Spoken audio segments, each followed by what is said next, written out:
Good evening, everybody. Great to see everybody. Hope everybody had a great Thanksgiving.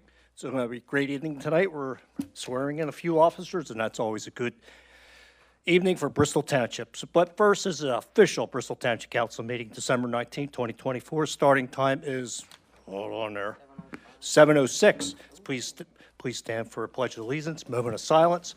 Thank you.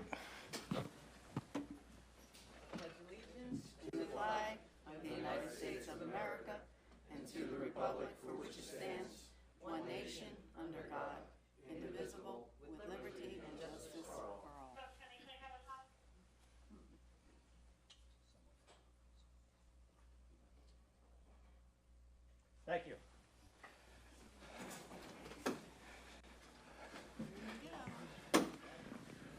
We need roll call. Hi. President Bowen, I am here. Vice President Murphy, Present. Councilman Antonello, In attendance. Councilman Blaylock, Here. Councilwoman Dunlap, Here. Councilman Glassen, Here. and Councilwoman Wagner. Merry Christmas. Thank you. Before we started our meeting, we met in executive session. Yes, Bristol Township Council met in executive session where matters of personnel and township real estate were discussed. Thank you.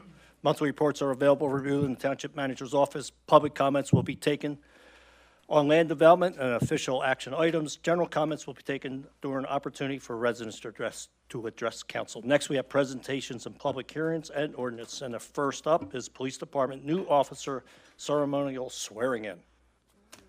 And tonight we have the honor of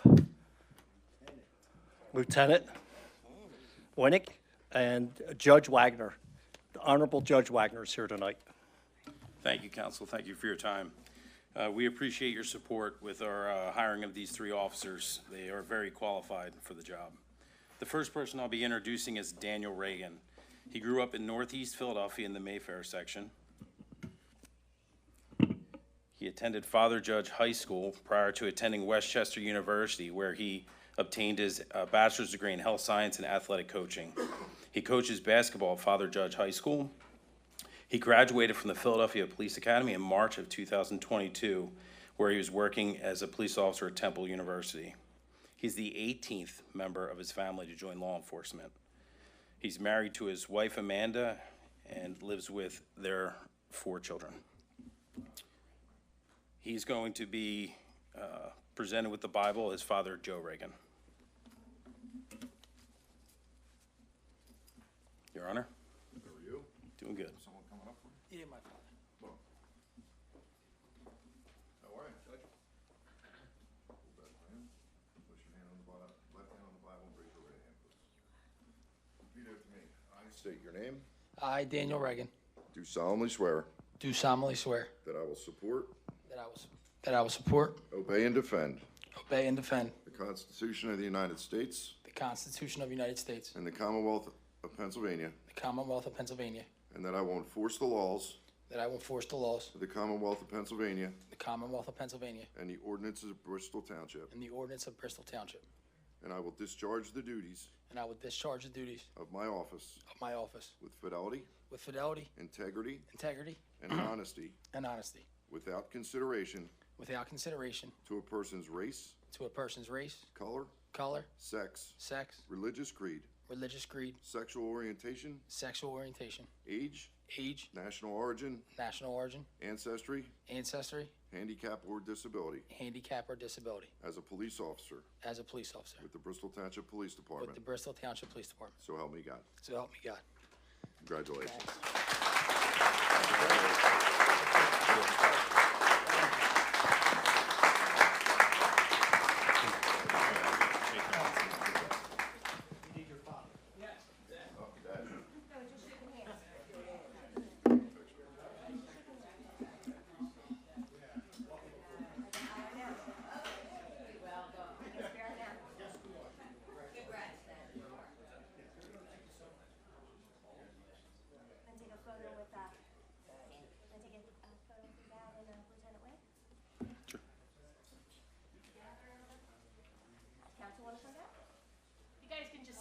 I'll get you all. I'm also going to get in here for a picture. I'm sorry. Absolutely. What are you saying, Dad?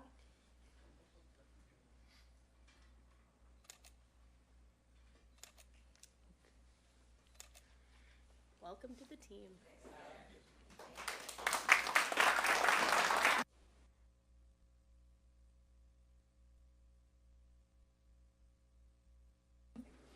Okay, so believe it or not, we have another Reagan.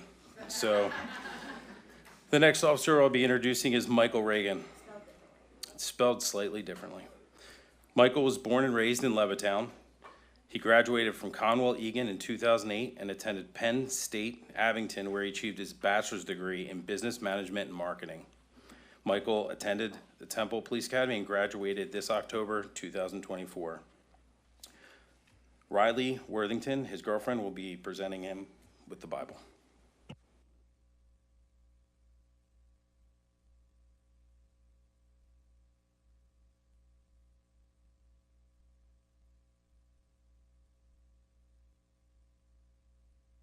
Do solemnly swear Do solemnly swear that I will support, that I will support, obey, and defend obey, and defend the Constitution of the United States the Constitution of the United States and the Constitution of this Commonwealth, and the Constitution of this Commonwealth, and that I will enforce the laws and that I will enforce the laws of the Commonwealth of Pennsylvania of the Commonwealth of Pennsylvania and the ordinances of Bristol Township, and the ordinance of Bristol Township, and that I will discharge the duties and that I will discharge the duties of my office of my office with fidelity, with fidelity, integrity, integrity, and honesty, and honesty, without consideration without consideration to a person's race, to a person's race, color, color, sex, sex, religious creed, religious creed, sexual orientation, sexual orientation, age, age, national origin, national origin, ancestry, ancestry, handicap, or disability. handicap, or disability. As a police officer As a police officer with the Bristol Township Police Department, with the Bristol Township Police Department, so help me God. so help me God. Congratulations.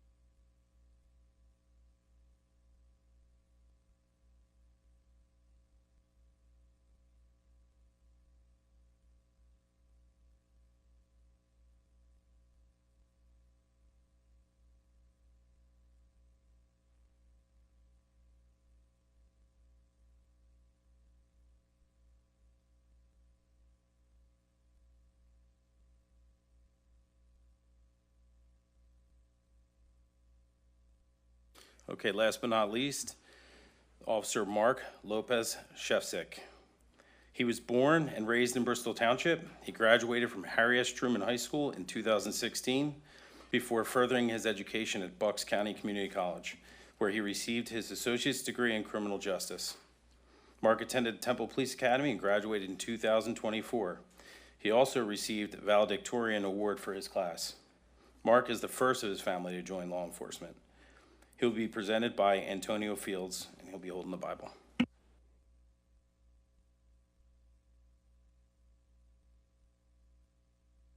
Graduated in 2016? Man, I feel older every day. Yeah. Left hand on the Bible, raise your right hand, please. I state your name. I, Mark Lopez Shefsick, Do solemnly swear do solemnly swear that I will support, that I will support, obey, and defend obey, and defend the Constitution of the United States the Constitution of the United States and the Constitution of this Commonwealth, and the Constitution of this Commonwealth, and that I will enforce the laws and I will enforce the laws of the Commonwealth of Pennsylvania of the Commonwealth of Pennsylvania and the ordinances of Bristol Township, and the ordinances of Bristol Township, and I will discharge the duties and I will discharge the duties of my office with fidelity, fidelity, integrity, integrity, honesty, honesty, without consideration without consideration to a person's race, to a person's race, color, color, sex, sex, religious creed, religious creed, sexual orientation, sexual orientation, age, age, national origin, national origin, ancestry, ancestry, handicap, or disability. handicap, or disability. As a Bristol Township police officer As a Bristol Township police officer with the Bristol Township Police Department, with the Bristol Township Police Department. so help me God. So help me God. Congratulations.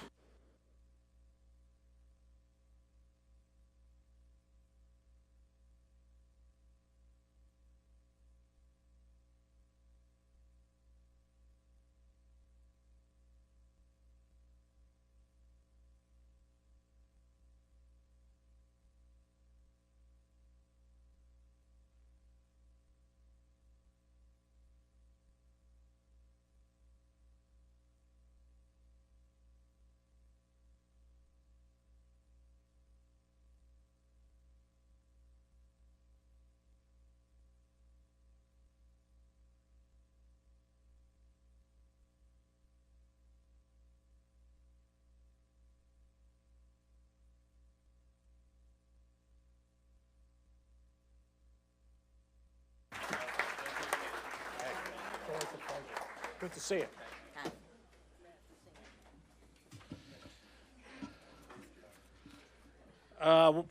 What a great evening for Bristol Township. Congratulations on our 3 new officers.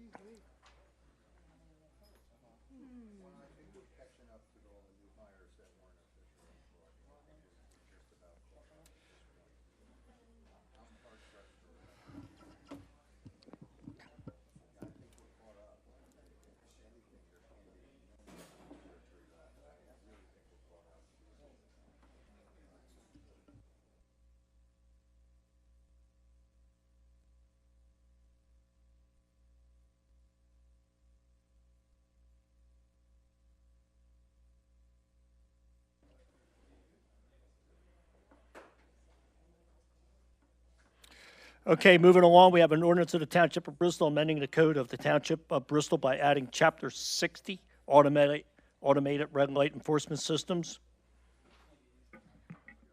Thank you, President Bowen. We have Mark Devich from Sensi to come up and assist.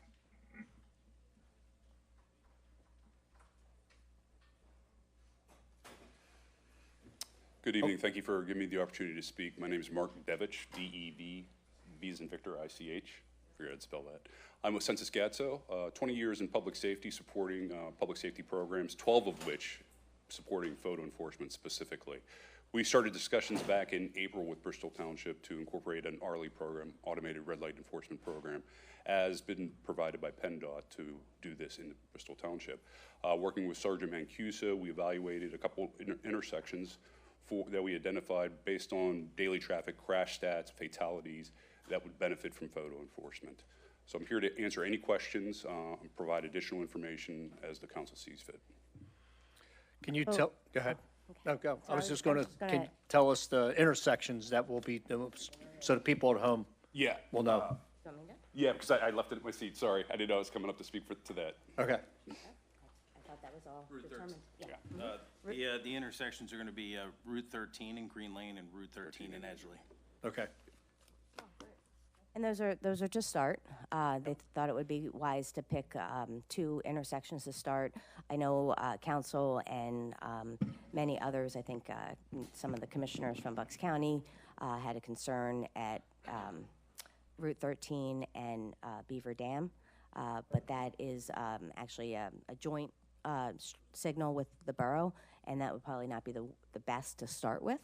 But Route 13, as we know, has high volume, high speed, high crash data. We are not the first municipality to implement this. It seems to be the way. I know in various municipalities where I live in Abington, they've had it for over 20 years and has reduced vehicle accidents and speeding. And Warrington and Ben Salem have both implemented the ordinance in place. We are recommending to move forward. And in addition, we support all the communities that she had mentioned, and Montgomery Township recently signed with us. We're in the process of implementing that program as well. Mark, can you just explain to us how this works? I think people are concerned about the funding, how the traffic incidents work, what our police department does. Just go through the process. Yeah, from a system standpoint, the automated photo enforcement system is going to be stood up probably about 170 feet from the intersection. When someone traverses through the intersection during the red phase, it's going to capture 2 to 3 still images plus up to 10 seconds of video. That's going to be recorded as an event. It is then going to be basically sent into our system for review. We'll sit down with the police department prior to that during implementation to develop business rules. The business rules are basically, if an officer was on scene, what would they cite for? Because they're going to be the ultimate arbiter of that. We do the initial review, do the lookup, and it's only registered owner information that's incorporated in there, make, model of the vehicle. There are no front-facing video or still images that are taken, so you don't see the driver in that evidence packet. So once we approve that, we send it over to the PD for final review and approval. Again, they are the ultimate arbiter. They're going to either accept or deny that event. Once they accept that, it then turns into a violation. It is sent back to our company. We handle all mailing of that notice of violation. So all of that is taken care of us. From a funding perspective, it is completely violator funded. So the only thing that our company incorporates is basically operational costs per approach, which is taken from violations, and then the balance of that is then sent back to the township to cover all operating costs. It has been our experience with the townships that currently have it, they have enough to cover their operating costs and then have a surplus. That surplus after the operating costs can then be sent to PennDOT for grant funding consideration for the township of Bristol for roadway improvements and some other things that are associated with that grant funding. So we have, right now we have an ongoing ARLI grant. We've been using and submitting for ARLI grants for traffic signal upgrades. Right now we have one going at Bristol, Oxford Valley, and Mill Creek. We've used them for other intersections as well. This implementation of the actual ARLI program, the red light enforcement program, will then, when we submit for additional grant funding, that'll bump our application up since we're a part of the ARLI program already. When you talk about operations funding, is operation and the initial outlay for whatever equipment is necessary, are we responsible for that? Who's paying for equipment? That is all borne by us. Do you also maintain the equipment? Maintain the equipment, and then any associated upgrades to the software or down the road, a new system comes out, that is offered to the Township of Bristol. So there is no out-of-pocket cost for engineering, drawings, permits, the actual equipment. You must do pretty good with violators.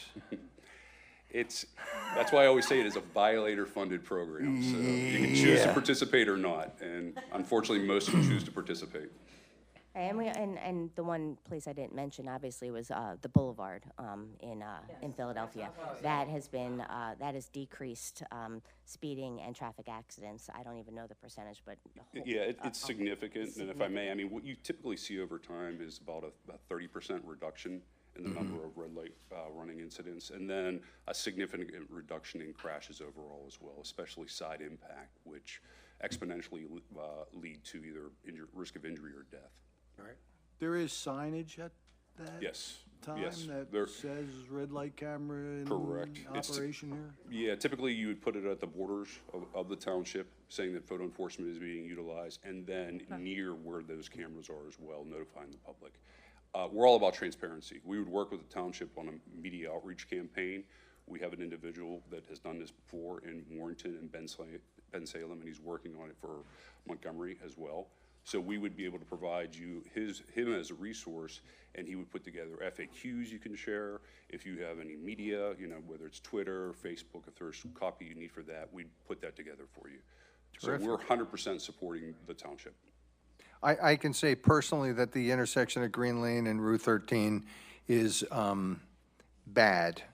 Ever since the new ramp and the new turnpike access has gone in, that continues to get worse and worse, and over time, my expectation is that intersection is going to be even worse than it is, especially for the commuters, the morning and afternoon commute.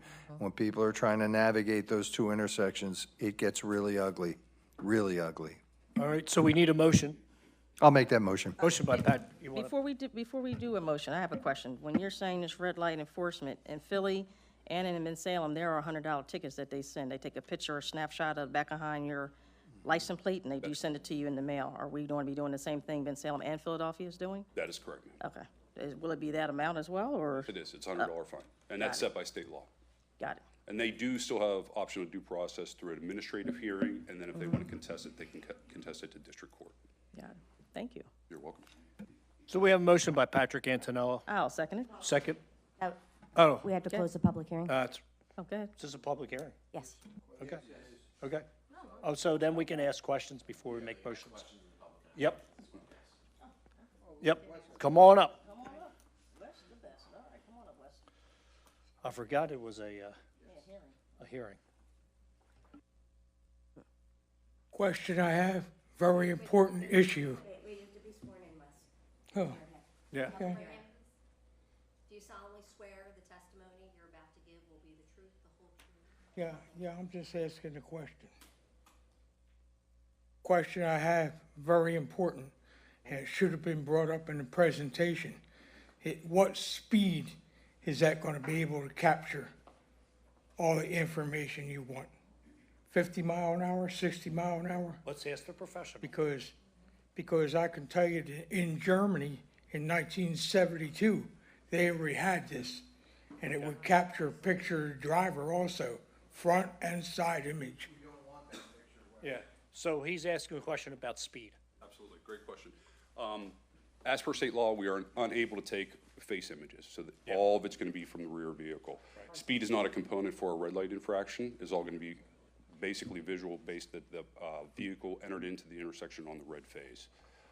Speed is captured as part of the image in the data bar, so we do capture that information. Why that's important is down the road, if there is legislation that's passed for speed, we'll have that data to support, and we can determine what the 85th percentile is on speed, and we can actually report back on that. As part of my job on a quarterly, yearly basis, whatever the township sees fit, I'll come in, sit down with the town manager, the police department, go over those types of stats. And something that's probably specific to the council, I also run a zip code report. That's going to then break down to see, because sometimes you may be worried about it disproportionately targeting local residents. I can tell you over time that percentage is very low, because especially with the transparency, letting everybody know that's out there, it's usually that transient traffic coming through the township. Okay. So that addressed the question. Thank you. Yep. Sir? Raise your right hand, please. Do you solemnly swear the testimony you're about to give will be the truth, the whole truth, and nothing but the truth, so help you God? Yes. Can you state your name, please? John Kennard, C-O-N-A-R-D. C-O-N-A-R-D? Yes. Thank you. Basically, regarding red light cameras, couple questions. One, would be, one is if somebody else was driving your car, there's no picture, you're getting the ticket. How does that work? And how is that fair? Because now you're basically, No, probably no different than if you get in an accident, somebody's using your car, but they're usually there. you're And gonna the be cop, responsible. the officer pulls them over, issues the person the ticket, not you. We'll let the professional answer. And you know who So- uses your car. I understand that, but, Right. I was gonna answer that question for you. That's, Yep, CJ, come up. it's gonna be typically handled just like a parking violation. If your car's parked illegally, you're gonna get a citation, you're the registered owner. That's how it is. It's not gonna affect points on your driver's license. It's not handled like a typical citation. Okay. So it's a different type of citation. It's almost like an ordinance violation or a parking ticket. That's what you receive. I've never had a ticket. Yep, I don't know. so it would be more like a parking ticket. It's not going to be a Not a motor vehicle moving violation. Yep, It's not correct. listed as a moving violation. That's correct. Okay, and then the other thing, just recently in December in New York, they've had red light cameras in this one place for like 14 years, and they're actually just getting rid of them because they have actually said that it slowed down a lot, some of the T-bone intersection accidents, like everybody's saying, but it actually increased a lot of the rear end collisions because of the people that are so afraid to go through a red light, they're jamming their brakes on, then everybody's rear-ending them. So there's actually, that accident percentage went up, and that's right here. And this is them removing the whole thing. And then on top of that, what they did at the end, because a lot of this is like a money-making thing, they actually increased the property taxes on the township that they're in because of the revenue that they were getting from all the violations. Right. They then had to make up that difference because they got so used to that income. So So what you're saying is they have more rear end collisions, but it stopped this, somebody getting slaughtered on a sideways. it slowed down some of that. It didn't stop it, but Right. it stopped some of it. Okay. But then you wound up with a lot more other accidents Right. along the way. I think we can let Mark answer some of those questions. Right. So, I'm not familiar. Which city are you stating, this sir? is New York. Which city in New York? I think it was Suffolk County, yep. I think, it's not apples and oranges. You can't show New York and compare it to Well, there was our locality. No, it's not apples and oranges. Saying is there's nothing here to compare. Yeah, there's, but I mean, so it's not apples and apples, it's apples and oranges. Yeah. Couple things. So there are outdated studies that does state that there is a slight increase in rear-end collision. Over my 12 years of experience, and most recently with the 2 townships that have entered into red light enforcement, they have shared with me that they're seeing a reduction in those rear-end collisions, okay? What that doesn't account for, distracted driver, did those accidents happen at or near the intersection? So a lot of those crash stats can be skewed, especially when looking at that. As far as the revenue component, there is no revenue to the city. You cover your operating costs, the balance of it is then submitted to the state for grant funding. So there is no revenue. So you wouldn't then budget for that on a yearly basis. So there's, again, There's no pot of money. Violator funded, and the funds are going to be going to the state when you have surplus. So what would the funds be if you did have a violation of running a red light? $100, yeah, that's the fine amount is $100. It's a fine, it's $100 fine? Correct. Okay. No points to your license, and then, you know, with the registered owner information, just like the officer had said. And again, I would much rather have a slow-moving rear-end collision than a side impact collision where the risk of injury and death is going to be significant. No, I understand that part. Is there administration? Great questions, though, Is honestly. there going to be administration fees to pay your tickets? To pay, Like some townships, they charge, that's one of the bigger arguments with this Right. one place, was that what was happening is the townships were then charging an administration fee of another $25, $50, $100. They actually declared it unconstitutional, is the whole thing. the law doesn't allow for that. So- It's a flat $100 fee. The township can't charge any administrative fees. Okay. Yeah. So the bottom line is, if people didn't speed, we wouldn't be having this conversation. But I was there at that intersection with Marcia the one day, that Beaver Dam, I live right near. and Green Lane. I go it to was the- brutal. It's brutal. Like, the light's red and they're still going through it. So, I'm not in for bureaucracy, trust me. I'm the last guy that wants to put, 1984 cameras all over. But we have to do something on these red lights on 13. It's brutal. And we tried. PennDOT came in. They thought shrinking the roads down from 3 and 4 lanes back to shrink it down to 2 was going to slow traffic down. They put crosswalk. It's still a high death toll on 13. So I don't know how high the death. It's not I don't good. I don't see that. No, it's not good. You know, I live right there in Edgeley. Yeah, well, Bristol, so it's not good. I live on Right. Green Lane. So- And I used to go over the Randall Street Bridge, but. again, I'm not all for cameras all over the place. Yeah, that's. You know? What I don't like. Yeah, I got it. But we got to do something. How about, the other thing too is with the yellow light portion of it, are you able to increase that to the maximum allowable? Because that is a huge safety right there. When they're short, that's obviously known to have that. The other thing too is if you, and this has nothing to do with red lights. Speak into the mic. This has to do with a lot of, I've watched, Sir, I drive can a you bigger speak into the truck. mic? Oh, I'm sorry. I drive a larger vehicle, and so many people with their smaller cars, and people just don't know how to drive or judge their distances. When you have the lanes that are coming around, I've seen some intersections at other states even, where they paint like a dotted line, like showing like a good projected path when you're making your left-hand turn versus if you're going straight. Because there's so many times I'm going in, I'm on, let's say, the inside lane and someone's on the outside, and they're cutting in on you because they just don't know how to judge their own spacing. And just by having those curves and those paths, especially on Green Lane area, because it's such a big intersection, 413 going underneath the bridge, 413 and Route 13 intersection, so many people cut the corners and cut you off. And if you had the dotted line curves painted through the intersections, showing those paths, that would make a huge difference. And that's not red light, I understand that. But No, it's a good point. But that, I've seen that other places, and people then follow it. But when they don't, they cut you off so much, it's ridiculous. I relate to that. So I don't know who's in charge of any of that stuff. That's PennDOT? Yeah. Depends on the road. Most of those roads are PennDOT. Yeah. Okay. Yeah, no, I'll agree with you on that, too. I know exactly what Wasn't you're sure if talking about. anybody had any control over any of that stuff. Well, we have no control over PennDOT. Yeah, well, again, I didn't know how the road system works, so. All right. There we go. Well, listen, I hear everything you're saying. But we got to do something. To address your question with the yellow light, that's also done by PennDOT engineering. That's based on the mile per hour on the roadway, how many feet per second you're traveling, and reaction time for a normal human being driving a vehicle. What we can do, and what was spoken of, is where those violations and how long it takes somebody when that red light goes on, we don't have to issue a citation a tenth of a second after they hit that intersection, we can change that time to give people the leeway where they have that split-second decision. So if you just got caught in a red light, it's gonna take a photograph, they send it to us, we evaluate and go, that's too close. Yeah, because that's the other thing, is like, you drive a small car, you could stop on a dime, I drive an F-250 crew cab, loan bed pickup truck, you know, you can't just jam on the brakes and stop. And we're gonna take that into consideration when we sit down, I mean, just I've like council never had a said. red light. I'm sorry.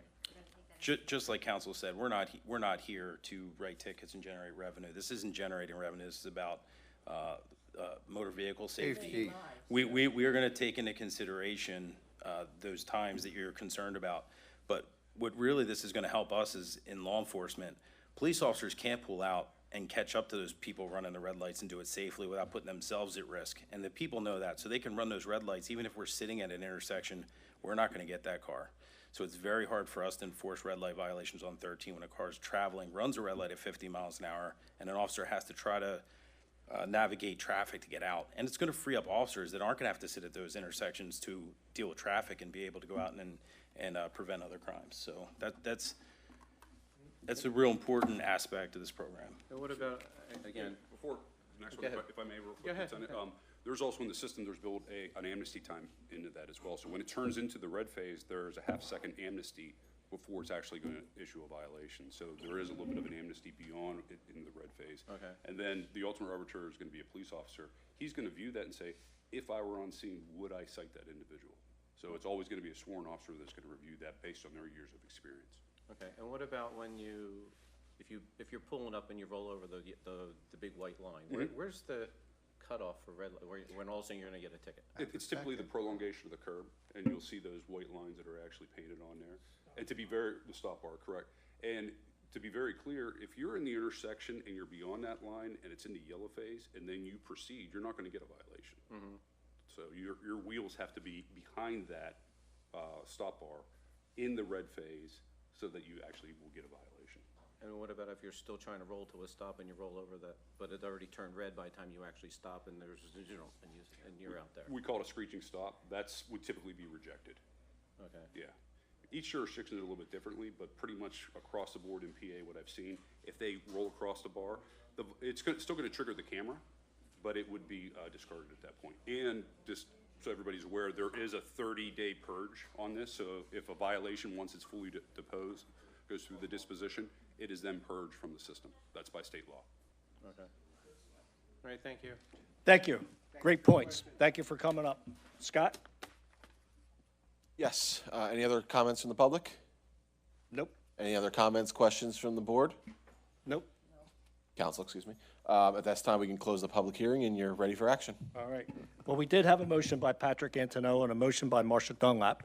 On the motion, is there any questions on that motion? Okay, all in favor? Aye. Anyone is opposed? Thank you. Thank you. Thank you for your input. Thank you. Moving on here, next we have a blight presentation. Bo is all, it's all yours, Bo.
Good evening, everyone. My name is Bo Fleming. I'm the Building and Planning Supervisor here for Bristol Township.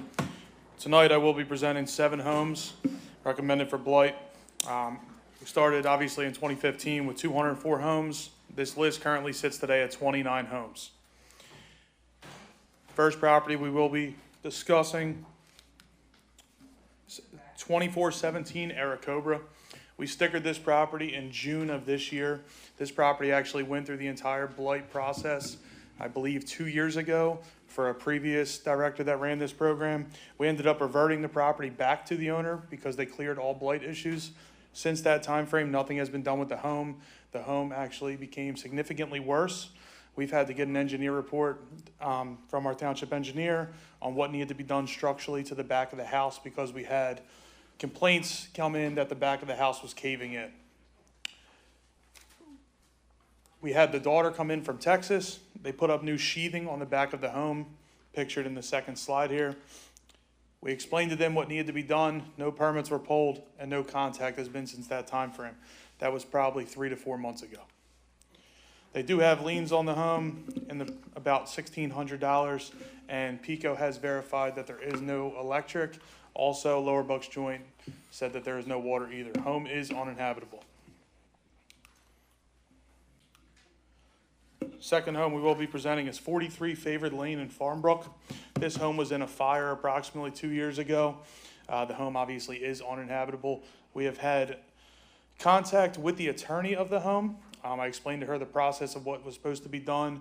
I believe she told me it was going to be beginning in August that they're going to start construction on this home.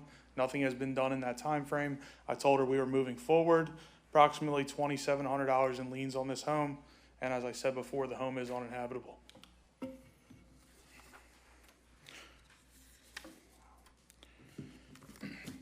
Next home we will be presenting is 7207 Marion Ave. This home, according to neighbors, has been vacant for several years.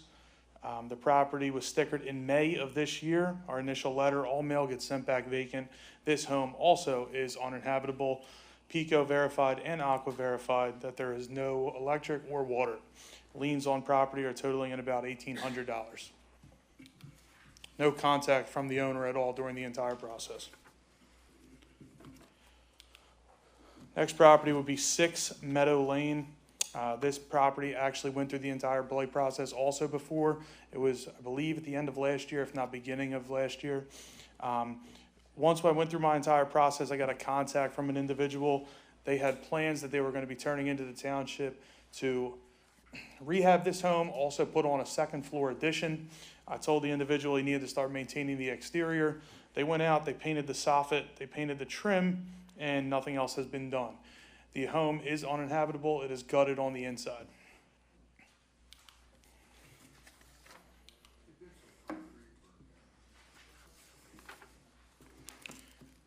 Next home, 3211 Newportville Road.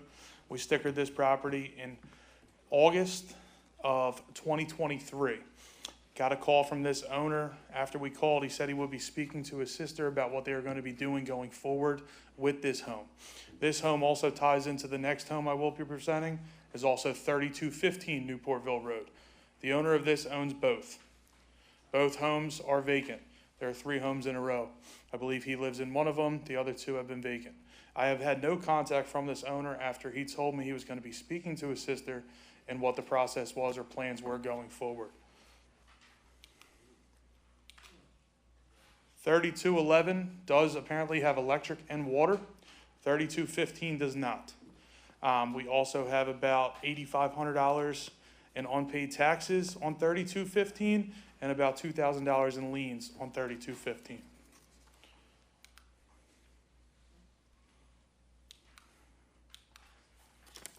Last property is going to be 1845 Parkview.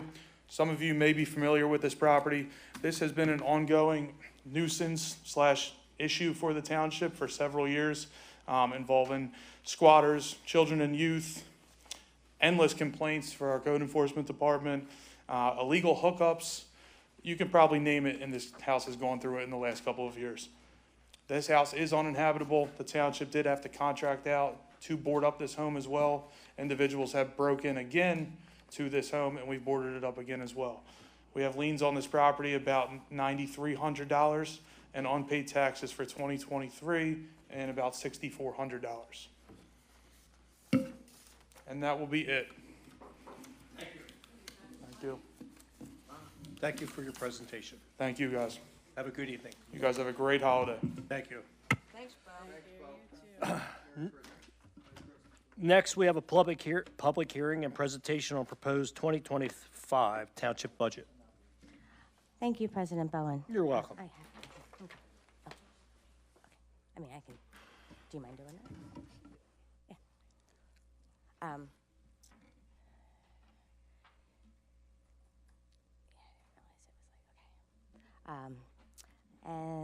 So we just start off with the budget presentation. Go to the next one. So we start off with our schedule. All the department heads had their budget presentations into the finance department. We presented we distributed it in early November. We presented our first reading on November 21st. We're here tonight to present the presentation and then present the adoption of the 2025 budget. At the presentation last month, we had several long conversations about what an assessed value is and what millage is. So I just wanted to go in and describe very briefly what this means. So the assessed value is not the same as the market value. The assessed value is based off of the Board of Assessments in Bucks County. So our average assessed value of a home is $20,000. That is based off of the Board of Assessments. And our millage, our current millage right now is 23.98 mils. The way that you can calculate your taxes is 1 mil is 0.001%. So currently right now at a 20,000 average assessed home with our current millage, full millage, the average homeowner pays $479.60 per year to the township. We are recommending the only change for the taxes would be for a 1 mil increase for our fire funds for our 5 volunteer fire companies.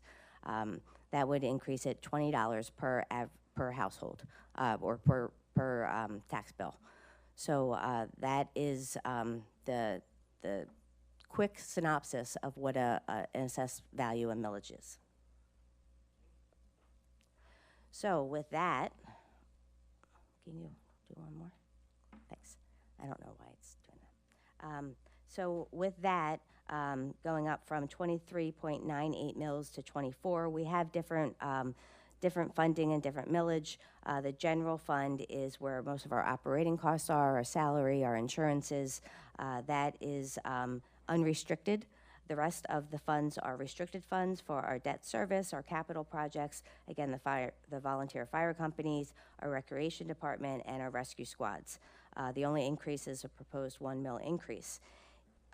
So for $499.60 per year, you're paying $41.63 per month for township services for our police department, our career fire rescue department, our public works department, our finance department, our administration department, community development department, building and planning, code enforcement, information technology, for our debt service, our capital projects, and our 5 volunteer fire companies, parks and recreation, and 2 rescue squads.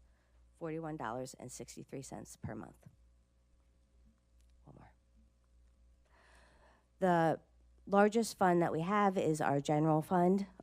So that again is our police, that's all our career fire rescue, our public works, finance, administration, building and planning, code enforcement, and information technology.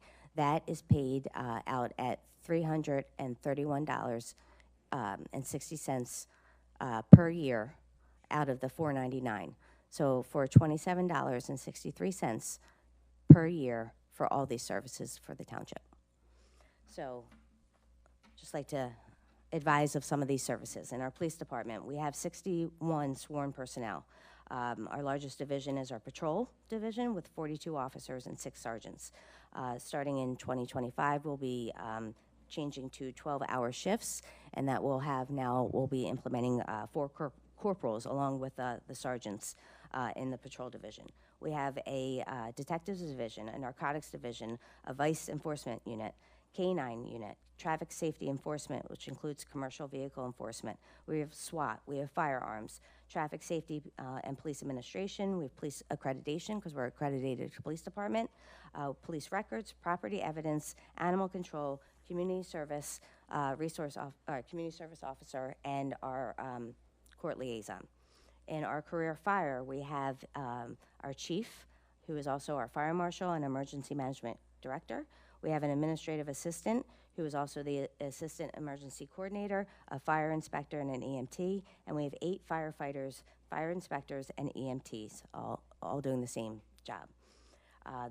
Our career rescue supplements our 5 volunteer fire companies, Monday through Friday, 6 a.m. to 4:30. They respond to all fire and rescue calls, to all vehicle accidents and extrications. They're certified in swift rescue and flood evacuations. They respond to medical emergencies. They conduct annual fire inspections in every commercial, industrial, school, and apartment buildings, roughly 6,500 or 5,600 inspections per year. That's not including re-inspections. Our fire marshal reviews all non-residential construction plans as it relates to fire detection and suppression systems. He investigates origins and cause of significant or suspicious fires. He prepares and maintains our emergency operation plan, and he maintains our emergency operations center. Just to name another few things that we do for $27.63 per month per resident. Public Works Department, we have a director, administrative assistant, a leader. We have a traffic safety unit. We have equipment operators, mechanics, and laborers. They maintain 173 miles of township roads. They maintain our storm and sewer system with approximately 3,300 inlets and over 250,000 linear feet of stormwater pipe. Maintain all the green belts abutting township roads. Maintain our 32 parks. They maintain our snow plowing and our facilities management and our fleet management. So I'm never going to stop advocating for our great staff, our great departments, and our wonderful township. I know people, have a lot to say sometimes about what Bristol Township Police Department or Public Works, what they do, what they don't do. We are one of the best, if not the, this is my 5th municipality. This is the best municipality I've ever worked for, the best staff and council and consultants. So I think everybody that lives here in Bristol Township is very fortunate.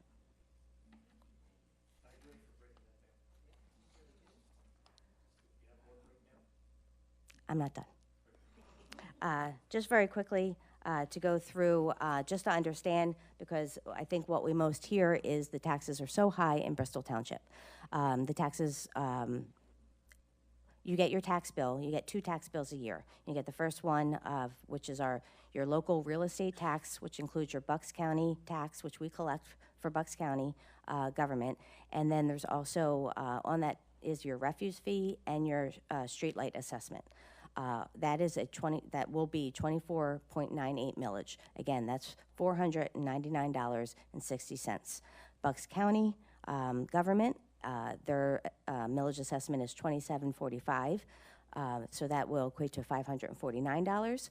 The school district's millage is $220.14, and that is roughly $4,400. So the average assessed home does pay approximately $5,400 a year. Out of that, $499 comes to the township. And just showing what it means to on the average dollar, 82 cents of your tax dollars will go to the school district.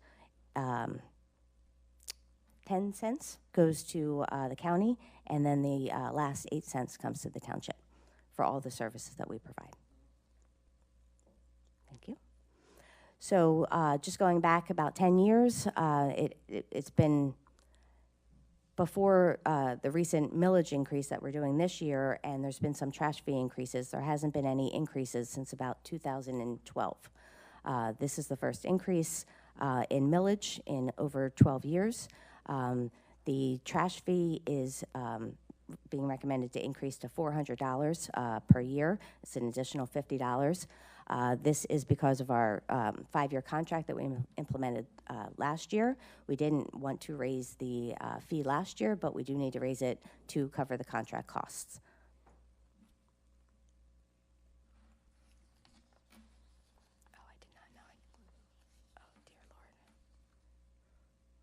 I didn't know it did this. This is an old budget presentation. Keep going. So I'll just move on with the budget highlights. So the budget highlights are the $1 million increase for the fire fund, average $20 increase, $50 increase to the refuse fees, $400 per household. Middletown, as we all know, just negotiated a trash contract. Their fee is going up to $476. Ben Salem has a contracted by service, so the residents pay for their own service for each individual property. And Bristol Borough, who still has two-time collection per week, is at $675 per year. So we are still the lowest around. Falls Township does not pay since the landfill is in their municipality. We have continued investments in our township properties and infrastructure. We have the Blight program that Bo just presented. They're doing a construction of the new senior center. We have the renovation of the existing senior center to the fire station, which, if we can quickly pull up that picture, I wanted to show. This just came off the presses today. This is the picture of what the renovated senior center with the proposed addition will look like.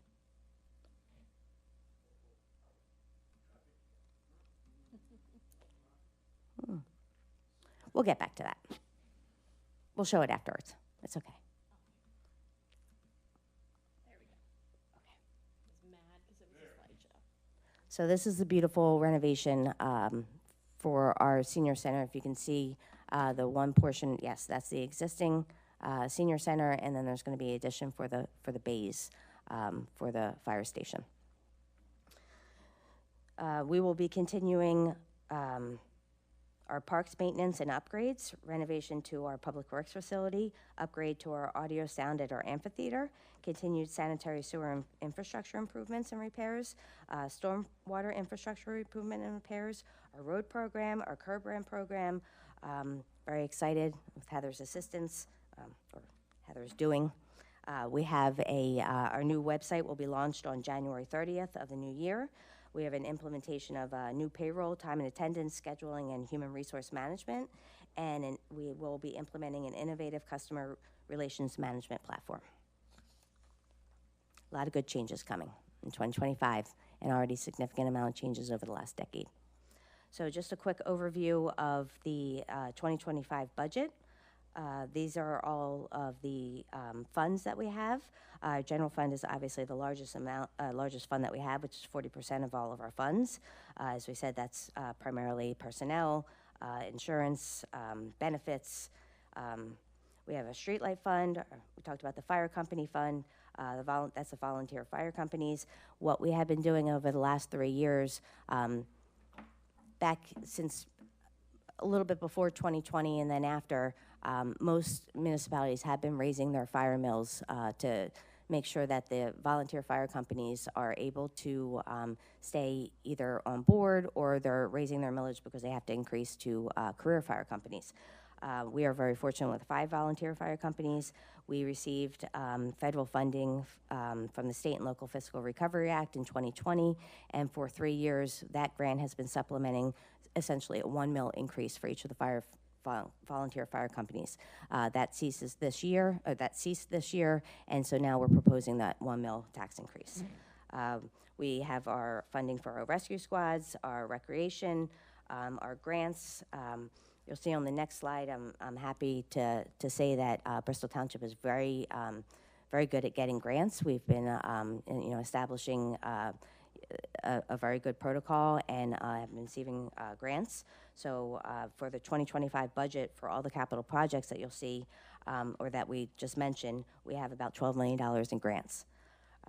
We provide first-class township. We split the educational service agency is with the school district for the crossing guards. We have our capital projects, our debt service, refuse, highway aid, community development, blight, and sewer. So all funds total $71,805,900,000. Just diving a little bit into the general fund, our revenues. Our primary revenues are for the general funds are our real estate taxes and our local enabled taxes, which include real estate transfer tax, mercantile, and local services. And earned income is between earned income and real estate is where we generate the most revenue for our municipality. And obviously, we get state aid and business taxes. Okay. On our expenditure side, on 2025, we have all the different departments with all the different salaries, the insurances, building maintenance, employee benefits. You know, in most municipalities, the police department is the highest share of that. Our police department is no different. But I did describe all the services that we do. So very quickly going through the budget highlights for the capital fund, we will be purchasing 6 new vehicles. We talked about the senior center renovation and the fire station, replacement of firefighter gear, information technology, computer replacement, security upgrades, camera upgrades. Building and grounds is our maintenance, our rooftop replacements, our lawn restoration at the municipal park, our public facilities, for the garage improvements, sign printer and replacement mower, and our park maintenance with ADA, we're going to do ADA and softball installation on all of our parks with playgrounds, upgrade to our audio system in the amphitheater for our concerts. As we mentioned earlier, we have about $12 million in grant funding. This is across state, federal, local. I'm not going to go through all of the grant funding, but this presentation will be available for all to review. It's the next couple pages is all the grant funding. And we are fortunate to have the ability to apply to the Redevelopment Authority of Bucks County for, we get a portion of the casino grants from parks. And that helps out with our police department and our rescue squads and fire companies.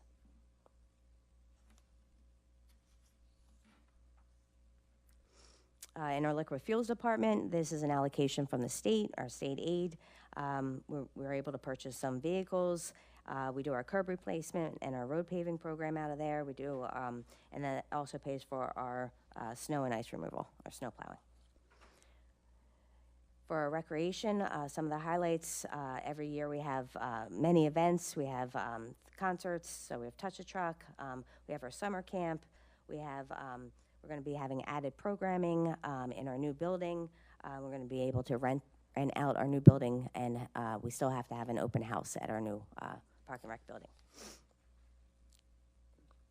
The sewer fund, we had our wastewater treatment plant expansion.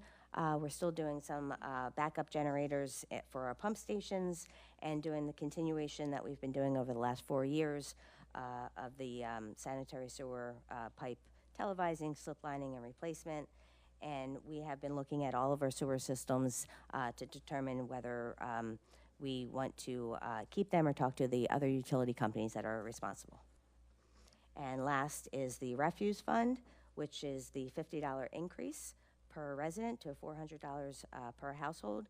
The waste management mailer went out, and it should be received by some of our residents by now.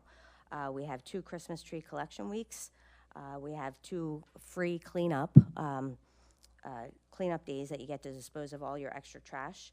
And with the new website and some of the programming, we'll be able to do online submissions for scheduling bulk pickup and submitting any missed pickup requests. So I'm very I'm very proud of our staff. I'm very proud of our team. I'm happy to be here, and I think over the last decade or more, for not raising taxes for all those years, for all the services that have been provided, for all the expansion that has come, I think that, you know, Bristol Township is doing very well. Thank you. Thank you, Randy, for that presentation. I don't want to beat a dead horse, but I am. The increase was for our fire departments, fire companies. We need to do what we can to keep our volunteer fire companies, right, Joe? I was up at a meeting in Richboro with Kevin DeBlito, fire marshal, 6 months ago, and they went to a full paid, not volunteer, fire company. And they're proposing we raised 1 mil. They're proposing, they raised 4 mil. I think he said they were going to raise another 4 mil the year after that, and another 5 mil after that, and see where they end it, because they got to pay for health care, pensions, everything that comes with a full pay fire company. So we felt it was beneficial to raise it 1 mil, $20, and do whatever we can to keep our volunteer fire companies in place and do whatever you can for them. And the other is the trash. I mean, people have complained about the trash. It's $400. And eventually, the Falls Township landfill is going to run out. I think they have a window of 4 years. I could be wrong on that. And from there, the trash might have to go down to Maryland or way up New York to be hauled. I can't imagine in that 4 or 5 years when that runs out and they have to start hauling trash. What's that? Yeah, yeah. So we're very fortunate, realistically, at $400 a year for having trash picked up every week. So just my points, that's all. Additional points are on that. I know residents' concerns of once a week to twice a week pickup. We haven't had twice a week pickup since 2014. Most municipalities, as we see as Middletown, is going to once a week pickup. Right. So this is not unique, and this has been working out. And people are concerned of if you have more trash than one 96-gallon trash container can hold, that they have to pay an additional $10 a month, $120 a year for an additional trash can. And people don't understand why. It's because it's additional trash going into the stream. So it's going into the landfills. And that has a cost. There's tipping fees, there's a whole host of costs. So it just like the red light enforcement, it's borne on the violator. The trash fee is basically per user. If you have more trash, you pay more. Thank you. I will give one small anecdote. Personally, we went to take trash to the landfill, and for the small carload of trash that we had, we would have had to pay for the dump of an entire ton. So they were giving us the cost of $160. So, you know, for one trip worth of trash, what could be going into an additional trash can, it's cheaper to do that way. Thank you. Okay, moving right along here, we have an ordinance of the Township of Bristol amending the municipal pension plan administered by the Pennsylvania Municipal Retirement System pursuant to Article 4 of the Pennsylvania Municipal Retirement Law to increase the allowable employee contributions, allow part-time employees, retirees to collect pensions. All right, it's all yours again. It's basically what you said. So this will allow, so the our staff employees have been asking for an increase to the employee contribution. Right now there's a max, a cap at a certain percentage of what an employee can contribute to their contribution, and we need an ordinance amendment to raise it. So this would be an employee contribution raise, as well as we are fortunate to have had, like I said, great staff. Our staff has retired and they want to come back part-time. We've learned that you cannot collect your pension while you're working part-time at the municipality you retired from. You know, we're seeing a lull in crossing guards, so some of our retirees have become our crossing guards, and we have a couple of excellent or one excellent Public Works employee that has a niche that, we can't really, it's hard to replace. So we've requesting to amend that ordinance to allow part-time employees to collect their pension as they're working here. I'll make that motion. Motion by Patrick Antonello. I'll second it. Craig. Second by Joe Glasson on the motions, or any questions? All in favor? Aye. Anyone opposed? Thank you. Next, we have an ordinance of the Township of Bristol amending the police pension plan, section 32.23.1, deferred retirement option plan, known as DROP, of chapter 32 to include a irrevocable decision to drop within 1 year after superannualization retirement date and for officers hired after January 1, 2025. No time may be cashed out immediately prior to drop for inclusion of pensionable salary. Similar Tongue to what you twisters just there. said? Yeah. Similar to what you just said, this is based off of the contract negotiations that we just had. So this, there were some changes into the drop portion of the contract, and the ordinance has to be amended. Prior to this change, there was no time limit on submitting for drop. You could submit at any time. The purpose of drop is for planning purposes. So 1 year of your decision to drop has been added. And then the pension had a contribution of about 720 hours added into the pension that could be held over from the officers, and that is no longer going to be for new hires, and those for the new hires, there'll be a severance pay instead. Okay. Need a motion? I'll make that motion, Craig. Motion by Joe Glasson. Second by Marcia Dunlap. On the motion, is there any questions? All in favor? Aye. Anyone opposed? Thank you.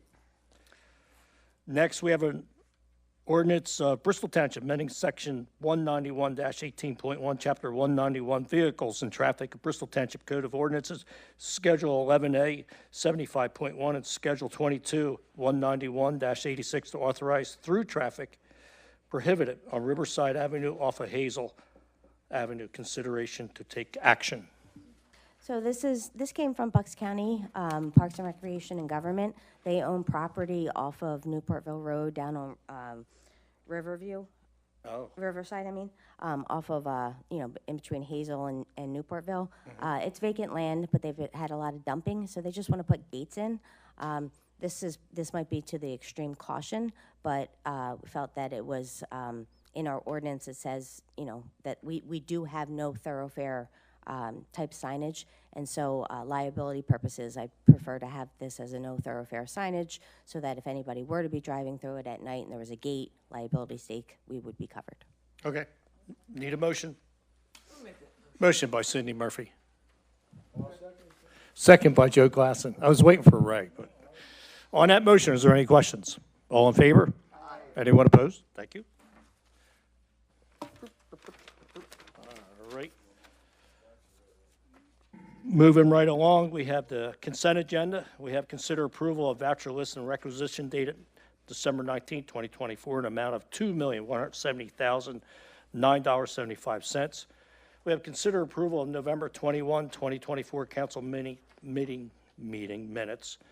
And then we got blight from C to I, so it's all going to be in accordance with the urban redevelopment law. And the first one's declaring 6 Meadow Lane, Levittown, 19054, tax map number 05-049-154 is blighted. Considered declaring 43 Favored Lane, Levittown, 19055, tax parcel 05-072-078 as blighted. Declaring 1845 Parkview Avenue, Bristol, 19007, tax map number 05-014-179-001 as blighted. Considered resolution declaring 2417 Aracoba, thank you, Street, Levittown, 19057, tax map number 5-040-179 as blighted. Declaring 3211 Newportville Road, Bristol, 19007, tax map number 05-014-126 is blighted. and declaring 3215 Newportville Road, Bristol 19007, tax map number 05-014-126-001 as blighted. And last is declaring 7207 Marion Avenue, Levittown 19055, tax map number 05-01. Let's do it again, 05-070-114 is blighted. We have an appointment of Dr., I believe it's Kaloff M. Williams, Senior, to the Environmental Advisory Committee for a term of 5 years. What's that, Marsh? Okay, thank you. Appointment of Scott Barrows to the Civil Service Commission for a term of 5 years. Appointment of John Riata to Civil Service for a term of 5 years. Appointment of Dana Figueroa to the Planning Commission for a term of 5 years. Appointment of Chris Harkins to the Planning Commission for a term of 5 years. And last but not least, appointment of Cindy Murphy to the Lower Bucks Joint Municipal Authority for 5 years. We need a motion on all of that. We have a motion by Mary Ann, and we have a motion by, Second. is it Ray? Ray, what's going on down there?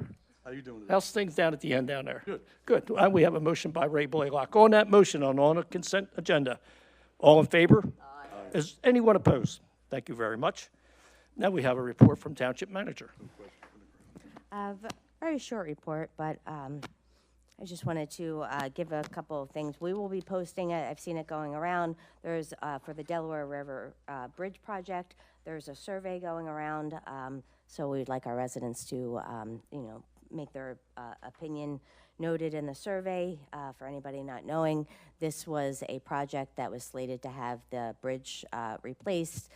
Some new items have come up, and now they're back to basically the revision of the needs and the wants, and need the public input. For Randall Avenue Bridge, Phase 1, as we know, is completed at the end of October. Phase 2 should get started sometime in February of 2025. The contract was awarded last month, and the intent, or the hope is, or the contract says that the project will be completed by September 2025, and then PennDOT we'd be working with PennDOT to go out and do their assessment for the bridge to be reopened. Just to let everybody know that we are closed on Christmas Eve, December 24th, as well as Christmas Day. We are closed on New Year's Eve, December 31st, as well as New Year's Day. We have our holiday home decorating contest that closes tomorrow for registration, so you can register, and this weekend will be the weekend that the homes will be judged, and then they'll be awarded first, second, and third prize at our January meeting. Thank you. Thank you. Thank you for that report. Township Solicitor? Yes, Scott? yeah, I have a very quick report. It's from Randy tonight. The word is amazing. Here, I texted him when Bo was doing his presentation that you're down to under 30 homes in your blighted property, down from 204. Yeah. And I sit here today. This is my 5-year anniversary to the day of the first time I attended one of your meetings. So I remember the first presentation I saw, and I think that number has been cut in half in 5 years. It was in the 50s. So you have a team that's doing great work, and I know Bo has been very aggressive in trying to get these houses rehabilitated. So great job there. Thank you. And other than that, All right, happy great. holidays, Thank Merry you. Christmas, Thank you so Happy much. Hanukkah, Yep. Happy Hope New to see Year you all. soon. Again. See you in the Thank new year. Next, we have new business. Finally, we have an application, Retro Eats LLC, 503 South Oxford Valley Road for Ellis Hills, tax partial 05-044-002-001, requesting waiver land development approval to repurpose the existing building into a sit-down restaurant, install several building additions in a C commercial zone. Mike McGinnis, good to see you. Good evening. Haven't seen you for a while. Sorry about that. Always like to be here. Mike McGinnis from Begley Carlin here tonight on behalf of Retro Eats LLC, the owner of the subject property located at 503 Oxford Valley Road in Bristol Township. We are here to discuss the pending opening of a Nifty 50s in the township. My client operates. You're welcome. Any questions? I've reviewed the resolution prepared by Mr. Holbert. My client operates another Nifty 50s in Warminster. Of course, we're looking forward to bringing it to this location in Bristol. This property is at or near the intersection of Oxford Valley Road and South Olds Boulevard. The property itself, maybe you can scroll to the next page. One more. Thank you. For reference purposes, is approximately 33,000 square feet. It is zoned in the commercial district. It is the home of the former Bank of America bank in the township. The plan and the improvements are fairly limited. It is a waiver of development application. We are removing the drive-through window, which was located at the bank, and we are installing some small improvements in 3 different locations to the structure. In the aggregate, they total just over 1,000 square feet. I think the exact number is 1,029 square feet. Even with the installation of the improvements, we are removing impervious surface at the site. There is a reduction. We appeared twice at the zoning hearing board. The most recent appearance was in November. Just for the meeting minutes, it's reflected in the zoning record. At that zoning hearing board meeting in November, there was an agreement that was reached as a condition of approval that we will be installing a fence around the property and associated no parking signage. So we'll detail that. Tom will go over that in a second. Tom Nab from Bowler, who's here with us this evening. There are, I would suggest, some standard waivers associated with the waiver of development. I'm going to have Tom do a very brief overview of what we're proposing with the physical improvements, and then I do have Anthony Carantenuto, who is here, and I'm sure I butchered that a little bit, my apologies, but he's excited to address the township and discuss just briefly how excited he is to open this business at this location. And then again at the end, if there are any questions about the waivers, we're happy to field those and answer those accordingly. And as I did note, in all seriousness, we did receive and review the resolution that was prepared, and all the terms that are listed therein are acceptable to our client. So with that, Tom, if you wouldn't mind, just a brief overview. Hi, Tom. Council, thank you for having us this evening. As Mike mentioned, the site is currently developed, the home of a former bank. We're proposing 3 additions to the existing building to serve the Nifty 50s restaurant and very minor site adjustments. Vehicular access currently on Oxford Valley Road will remain an ingress and egress driveway, and South Olds Boulevard an existing ingress and egress, which we are keeping. 38 parking spaces are proposed, some minor pavement adjustments throughout the parking lot and drive aisles, a proposed trash enclosure at the rear of the property, slight landscape improvements along the property boundary, lighting improvements, and as Mike mentioned, the fence that was discussed at the last zoning hearing board. That's really the gist of the site improvements. The intent was to keep how the property operates currently at a minimum, and keeping the impervious surface reduction as it will help stormwater management runoff for the future for the township. So, any questions on the site development plan? I just one parking, I guess, Anthony, how many, you have the other facility in Ben Salem? Warminster. I keep saying Ben Salem. Yes, Warminster. That's the same thing. Yeah, All thanks right, for having Warminster. me. Yeah, we have, we are the franchisees for the restaurant in Warminster. That's right off York Road across from Archbishop. So on a busy Friday night, Saturday night, how many cars would come in, or customers? What do you think you have at your parking facility? spaces, it's between 25 and 27. And what do we have? And what do we have? We have 30 here. 38. 38. And Okay. that's including If I may interrupt, I think maybe even a more pertinent question might be, how many seats? What's the occupancy of the restaurant itself? So it's 90 seats, dining seats, in the restaurant, and that compares to 75 that we have in Warminster, so pretty comparable. So 38 parking. So there's spaces. actually more seating in this Slightly location. more, yeah. But also more parking as a ratio if you do. Much more percentage parking increase for this than the seat increase, yeah. Yes. We have, we are gonna be putting, a couple small tables out front, but they'll be used, we noticed in Warminster, it's nice to have them. but, you know, there's only so many days that are like nice enough to. You're sit not outside. putting an awning up, and there's not going to be, Well, there's an awning, but it's only a decorative one. right, you're not encouraging folks to come, hey, use our seating area, No. like you're putting 5 tables out there, and, It's only a yeah, couple it's tables not an outside. environment, it's an overflow. Exactly. During the warm weather. Exactly. Okay, you're not putting heaters out there? No. and that sort of thing? No, and it's only used, typically that outdoor seating is used during the day when we're not as busy, so the inside of the dining room Come for usually isn't lunch and busy. sit Yeah, outside. you'll sit outside. Yeah.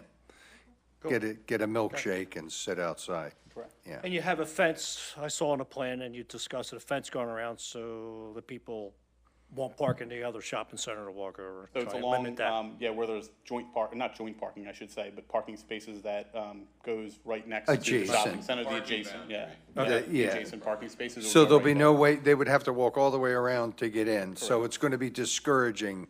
Yes. Folks aren't gonna park there. That's correct. I think the other shopping center tenants are gonna be fine. Yeah, we're If they're working- not fine. And we're working closely with them too to make sure. Good. That Yeah, everything's they out We were there. want here at the everybody zoning to board be meeting, happy. and they were acceptable Mm-hmm. with the fence going around. So, okay. I did want to make a comment too, Yep. just to say how appreciative we are for all the support from the community. It's been great. After the last meeting, there was a post on Levittown Now, and just a lot of great support. So even more excited if that was possible to come to the township. And then also just the township staff and the offices we've been very impressed by the knowledge and the responsiveness. So just want to thank all of your staff and offices for working closely with us and helping us along the process. Really appreciate it. We're glad you looked out and for Bristol Township, Drew. Yes, in comparison to his Warminster site. Yeah, well, No comment. I was gonna say, I was She gonna said, say, I think I'm familiar with a fellow over in Warminster. I think I that's like. think I know somebody over in Warminster. Should I make a call? No, When, everything's good in Warminster. When Wawa was here coming up, I and I'm kid. like, we were talking about the hoagies and the delis were here, and I'm like, well, Wawa's not that good. And Kurt's gone. Maybe not want to say that. So we're looking forward to having you here, but we do need to make this official, so we need a motion. I have made that motion. Mary, she made it before. Mary Ann Wagner has a motion, second by who? Then Marcia Dunlap on the motion. Is there any questions? All in favor? Aye. All right, thank you. Hey, Great. good luck. Can't wait to see it. What are you going to do with the vault? Oh, well, the vault has to be demolished. Nobody That's wants going to it. cost you a lot of money to rehab that building, isn't it? It's going to be a lot. It's a big investment. It's going to be beautiful. Yeah. It will be really, really Can't wait great. to see Yeah. it. Thank you. Yep. Don't Yeah. forget Good to luck. sign us. Glad to have you here. Agreements. Estimated time then. Yeah, yeah. Oh, so, Great yeah. question. We're shooting for late spring or early June, so it's going to be quick. Of 25? Of 2025. So you're yes. all lined up then? We're pretty close. pretty We're just much, waiting for some of yeah. the, obviously, the stuff we're doing here and with the building permits, but everything's lining up nicely, so. Good. Appreciate Good it. luck. Yep, thank you. Yes, absolutely. Oh, yeah. You heard that, Kurt. Thanks, Merry Christmas, Happy Holidays. Thanks, Bryce. Same to you, Mike, good to Bryce. see you. Have a good one.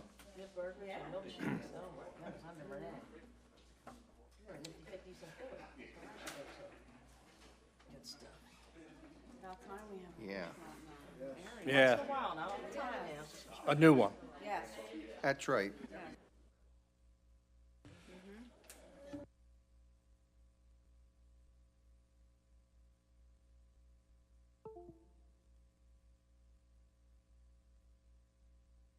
All right, moving right along, we have back to the budget. We have a resolution adopting the 2025 township budget, setting forth millage rates, street light, and refuge fees to fund said adopted budget. So we need a motion. I'll make that motion. Motion by Patrick Antonella, I'll second it, Craig. second by Joe Glass. On the motion, is there any questions? All in favor? Aye. Anyone opposed? Thank you.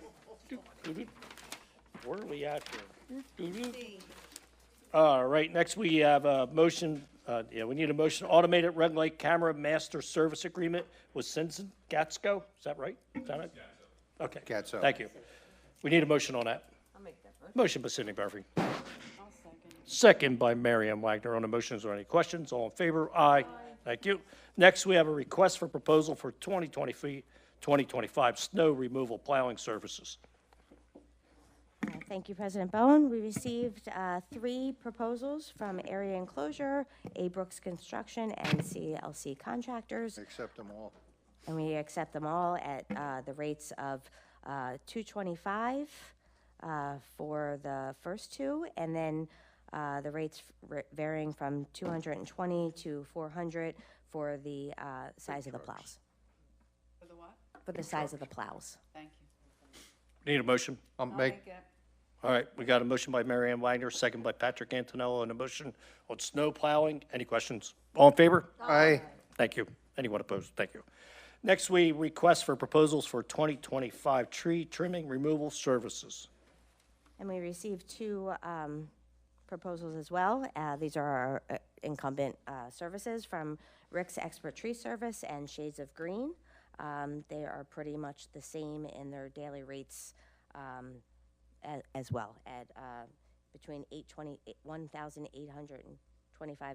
and $1,850. That's a lot. We need I'll a- make that motion. Motion by Ray Moylock. I'll second it. Second by Joe Glass. And on the motion, is there any questions? All in favor? Aye. Anyone opposed? Thank you. Establish 2025 council meeting dates and times. We just started doing this just to clear out any changes that might be needed for any holidays. For the 2025 year, our third Thursday of the month, there's no holidays or anything, so it'd just be the third Thursday of the month for council, and the first Thursday if needed. Motion by Mary Ann Wagner. Second by Marcia Dunlap on the motion. Is there any questions? All in favor? Aye. Anyone opposed? Thank you. Establishment of 2025 Planning Commission, Environmental Advisory Committee, Zoning Board, Zoning Hearing Board, and Civil Service Commission meeting dates and times. Once again, this is just to establish if there's any changes for any holidays. The Planning Commission has one change for November 11th. It'll be, rather than the first Tuesday of the month, it'll be the second because of Election Day. Our EAC as well, their first meeting in January will be on January 8th because of, we're closed the 1st. And no other issues with any of the other boards. Motion by Mary Ann Wagner. Second. Second by Patrick Antonello. On the motion, is there any questions? All in favor? Aye. Anyone opposed? Thank you. Next, we have other business. Is there any other business? Nope. Comments from council members? Happy holidays. Yeah, just like to express our best wishes for a wonderful Christmas season, Hanukkah season, Kwanzaa season, Yule pagan worship ceremony, whatever you guys are into, have a good time with it. Thank you, Pat. Happy New Year. Same here. I just want to thank, we come to a end of a year again. And it's great working with everybody here. We all work together. It's true. I mean, we really do. And then we'll discuss things, and some things we'll have a discussion, but at the end of the day, we just plow through, and it's great working with everybody. We're very fortunate. We are. After all these years, we all work together. Second that motion. Yeah. So I just want to thank everybody. I have a lot of fun up here. And of course, the township's moving in the right direction. And, yeah, and all our staff, all the professionals, everybody, police department, everybody just makes it a great place to work in. So thank you. Thank you. That's all I have to say. Happy New Year too. And have a healthy one. And on that, if there's nothing else, we have an opportunity for residents to address council. And on the list is Wes Wessler. Okay, come on up, Wes. I am glad you see you. I look forward to coming to the meetings and, just seeing you sit there. I was gonna say, this guy still didn't answer my question. Because what I was asking was, at what speed can these red light cameras capture an image? Because I can buy a camera for my house for about $700. It'll capture your license plate if you're doing 70 miles an hour up my street. I can only tell you that.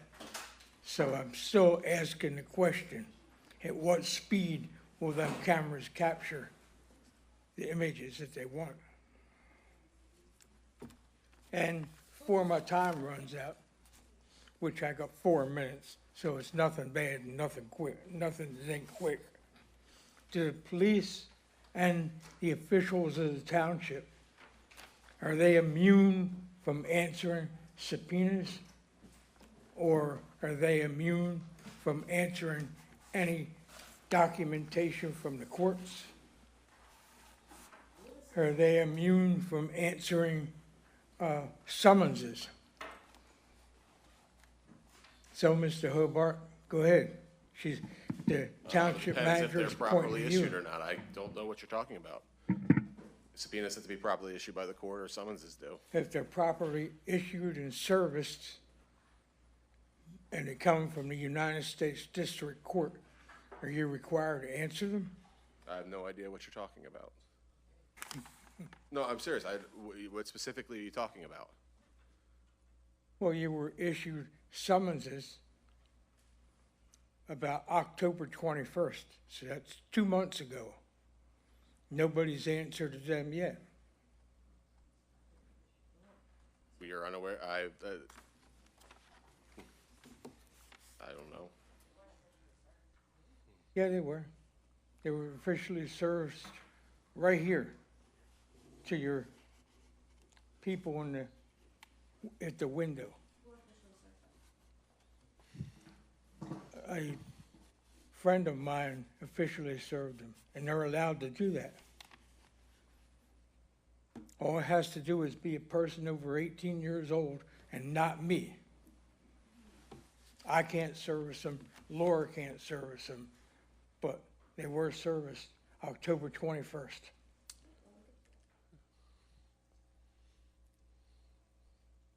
Reason I ask, is anybody immune, is because they were serviced in reference to police officers. And the case number is United States District Court 2734. That would have been sent to our insurance carrier, and they would handle everything. Is that right? Yes. Should have been handled within 60 days, right? If it was only if it was served properly. Again, this is handled by the insurance carrier. I don't know if it was served properly. Well, I'll just be expecting an answer. It will be handled by the insurance carrier. Okay, I've already written a statement to the U.S. District Court judge in reference to this. So I'll see what kind of answers I get from him. He has the paperwork on the service. In fact, everybody that was served, the paperwork was in. I got copies of it yesterday. Okay, everybody have a Merry Christmas. And You as well. Have Looking a forward good to one. see you next year. So on that note, Happy New Year. We need a motion to finish the meeting. All right. How about all in favor? Aye. All right. Thank you so much. that's called a motion to dismiss. That's right. Thank you.